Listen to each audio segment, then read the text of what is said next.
Infrastructure is coming to town, in Kilgore that is, where several improvement projects are set to begin this year. And as KLTV7's Jamie Boyum reports, most of them should be wrapped up by the end of the year.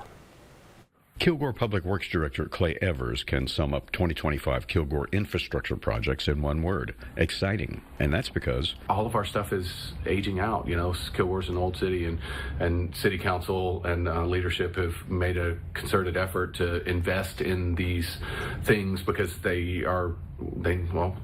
they're necessary for the continued survival of our city. There are more than a half a dozen projects that, after a lot of pre-planning, are beginning in 2025. Two of the projects that we're really excited about are the construction of a new fire station, number one, to replace the one here on campus. The $3 million facility will go in at Highway 31 and Fritz Swanson Road and should improve response time. And then the other one is a new public works facilities that's going to be built here in our city yard. It will replace repurposed oil industry structures purchased by the city years ago. Then there's $4 million improvements to our wastewater treatment plant. There are a lot of facilities. That facility has been in constant use since, again, the 40s. And to make walking downtown a smoother experience, the city will continue the streetscape improvements that City Council started several decades ago. Clay says those sidewalks should be complete by the spring.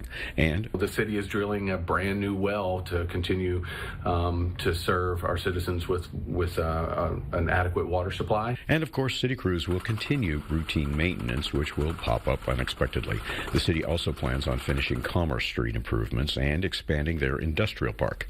Anything else, Clay? Yeah, that's plenty. That's plenty. Jamie Boyum, KLTV 7 News.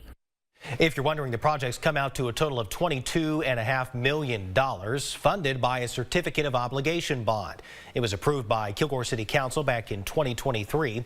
The city says that debt was fully supported by existing tax rates and revenue from utilities.